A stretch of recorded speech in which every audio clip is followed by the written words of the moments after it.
Hillary Clinton compares her Republican opponents to terrorists, while voters say the best word to describe her is liar. This is Special Report.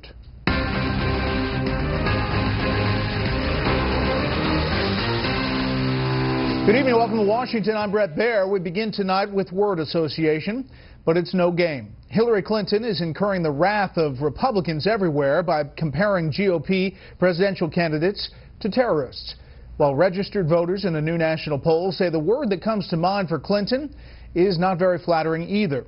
We have Fox team coverage. Carl Cameron with the seemingly unstoppable Trump machine, despite the one-word adjective he most inspires.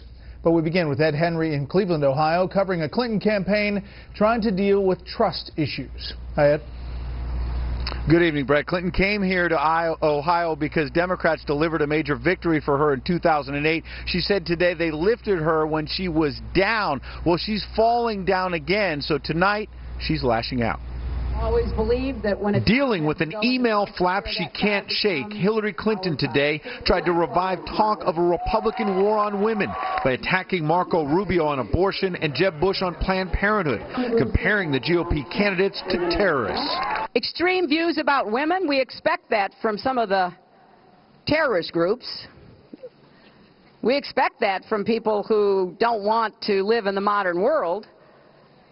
But it's a little hard to take coming from Republicans who want to be the President of the United States.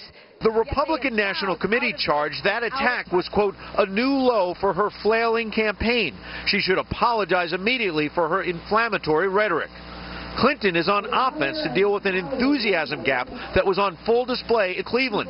She drew an extremely small crowd of roughly 2,500 people at the campus of Case Western Reserve University, a far cry from the rallies of over 20,000 people Democratic Socialist Senator Bernie Sanders has drawn, or the largest crowd of 29,000 this cycle for Republican Donald Trump. A new national poll from Quinnipiac University shows while Clinton still leads the Democratic horse race, 61% said she is not honest and trustworthy.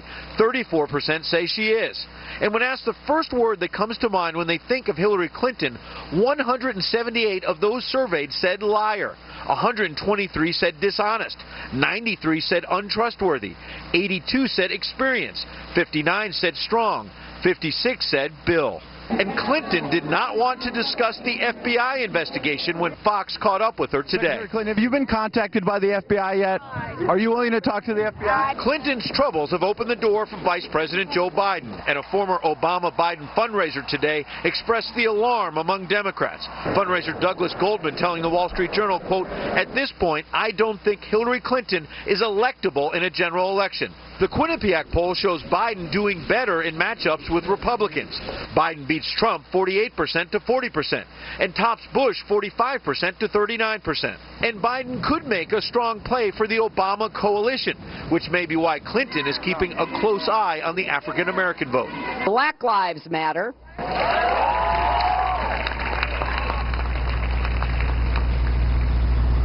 Now, late today, the vice president met with the AFL-CIO president, Richard Trumka. The labor union has not endorsed anyone yet. That could be a difficult sign for Clinton. Meanwhile, the Washington Post has just posted a long investigative piece about close Clinton aide Huma Abedin. It's charging that she had all these overlapping roles that allowed her to do work at the State Department, the Clinton Foundation, and the private consulting company Teneo. Republican Senator Charles Grassley has just fired off a letter tonight demanding answers about what he sees as a major conflict of interest, Brett.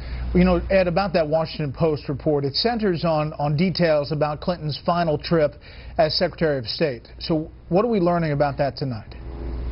Right, and in part it focuses on a dinner in Dublin that Huma Abedin set up for Secretary of State Clinton that included, get this, donors to the Clinton campaigns, donors to the Clinton Foundation, executives of the consulting firm Teneo that Abedin was also being paid by. She was setting all of this up on her State Department official email account. All of this reporting by the Washington Post based on previously unreported documents obtained by conservative activist David Bossie in a lawsuit. Fox tonight has just obtained some of of these emails from Huma Abedin. We'll be bringing you more details tomorrow night, Fred. More to come. Ed Henry on the trail. Ed, thanks. Participants in that national survey said arrogant was the best word for Donald Trump, but right now he seems to have a lot to be arrogant about. Chief Political Correspondent Carl Cameron tonight as the Trump phenomena intensifies. Billionaire front-running Republican presidential candidate Donald Trump has led the polls for more than 2 months, and addressing a Chamber of Commerce lunch crowd in South Carolina today proclaimed his candidacy bigger than himself. What we've done has been amazing, and it's not me, there's a movement going on. This is not like a normal, you know, when you see Bush at 300 people and they're happy, and we have 17 or 1,800 people, and it's just there's something happening. There's something happening. A new Quinnipiac poll shows Trump surging 8 points in the last month to 28% nationally, more than double Ben Carson at 12, and the rest of the pack in single digits. Trump says he's tapped into the, quote, silent majority, but he also tops the Q Poll's No Way survey with 26% of Republicans saying they'll never vote for him. Jeb Bush has lost ground as Trump has gained. 18% of Republicans say there's no way they'll vote for Bush. More than any other candidate, including Clinton, Bush gets hammered the most by Trump. There's a reason he doesn't use his last name, because it's not going to work too well. Because we had a lot of problems with that last name. We had a lot of problems. There was an article that Jeb's funding is drying up. His paper. No, it's drying up. You know why? Because he's losing so badly. To me. Trump recently touted his new national campaign chairman, Iowa social conservative Sam Clovis, who quit as Rick Perry's chairman this week. Yes. But 6 weeks ago, Clovis, in a leaked memo to the Perry campaign published in the Des Moines Register today, warned, quote, Trump left me with questions about his moral center and his foundational beliefs. His comments reveal no foundation in Christ, which is a big deal. Trump shrugged it off. Well, I haven't heard about it, but, you know, he was on the other side. The fact that he joined, I think, says so much. In promoting his 20-year-old book, The Art of the Deal, Trump routinely jokes the only book he likes more is the Bible.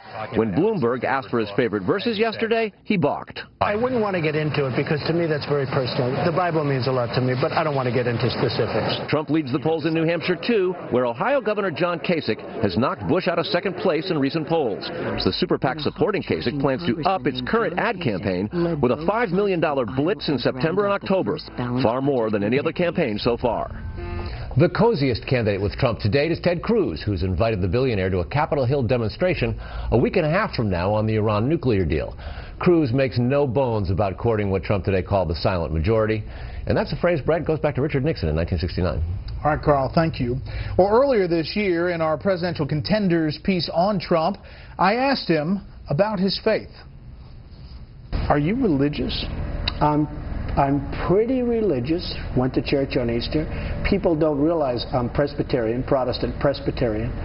And I went to Sunday school for years in Queens.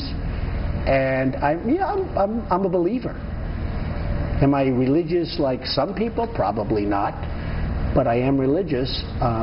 What is happening to Christians and Jews?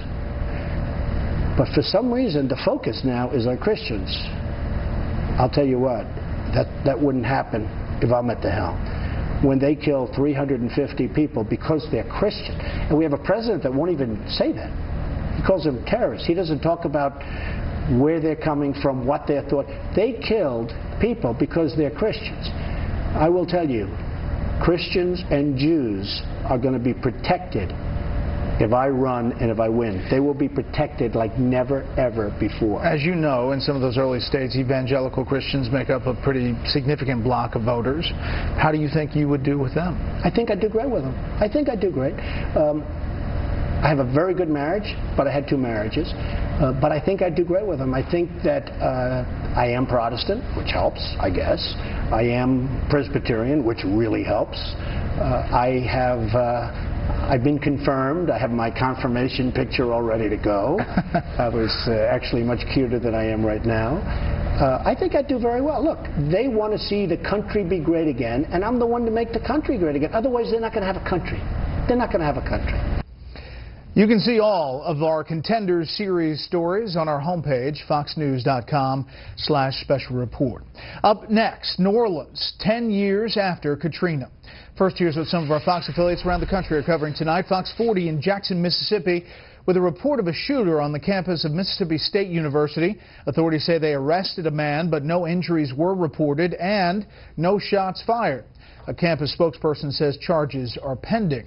Fox 10 in Phoenix says an Arizona man is charged with providing material support to ISIS and helping a college student travel to Syria for military training.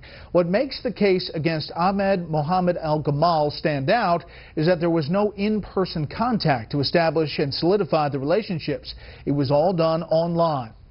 And this is a live look at Miami from our affiliate WSVN down there. The big story there tonight, bracing for what could be Hurricane Erika Monday in Florida. Erika is still a tropical storm and has already dumped 15 inches of rain across Dominica, killing at least 4 people. Next in its path, Puerto Rico, the Virgin Islands, and the Dominican Republic. That's tonight's live look outside the Beltway from Special Report. We'll be right back.